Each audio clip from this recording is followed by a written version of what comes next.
Ce qui est important lors de la centrifugation, c'est d'utiliser de façon sécuritaire l'équipement. Alors, ce qu'on a ici à droite, c'est la balance à 2 plateaux pour équilibrer nos tubes. On va aussi utiliser les adapteurs de caoutchouc dans lesquels nos tubes d'échantillon vont être insérés. La centrifugeuse comme telle, donc pour ouvrir, on a le mécanisme à l'avant, le bouton d'ouverture.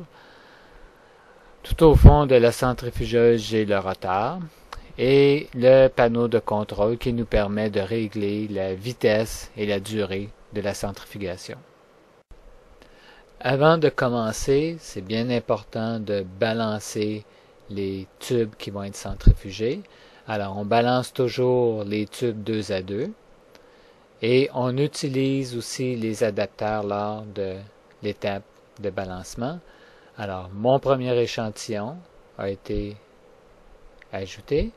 Je prends un autre adapteur. Cette fois-ci, j'ai un tube vide dans lequel je vais rajouter de l'eau. Et finalement, je vais utiliser une pipette pour équilibrer la masse des 2 tubes. Nous sommes maintenant prêts à charger les tubes pré-équilibrés. Alors, on ouvre la porte de la centrifugeuse. On desserre les écrous de fixation du couvercle du rotor. On vérifie que tout est vide pour s'assurer que rien n'ait été laissé dans le rotor. On procède au chargement symétrique, donc les 2 tubes doivent être alignés face à face. On remet en place le couvercle. Et notez que le couvercle du rotor possède 2 écrous. Alors le premier de couleur dorée et le deuxième de couleur noire. Alors on s'assure que les 2 sont bien attachés.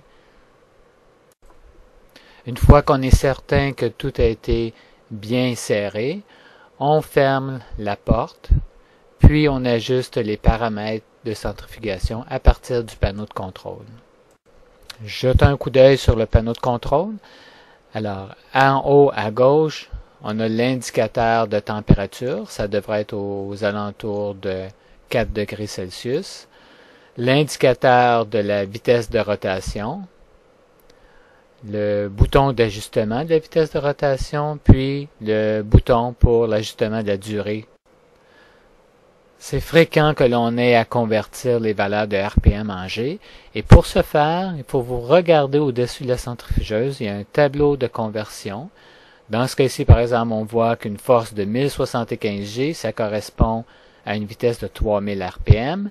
Donc, j'ajuste le cadran des vitesses à 3000 RPM, j'ajuste la durée, puis j'appuie finalement sur le bouton de mise en marche.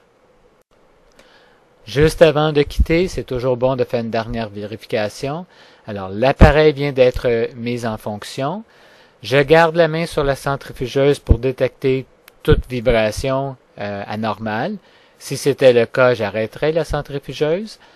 Puis, je vérifie une dernière fois que la vitesse de rotation est bel et bien telle qu'indiquée sur le cadran. Sinon, je réajuste le cadran pour obtenir une vitesse de 3000 RPM dans ce cas-ci.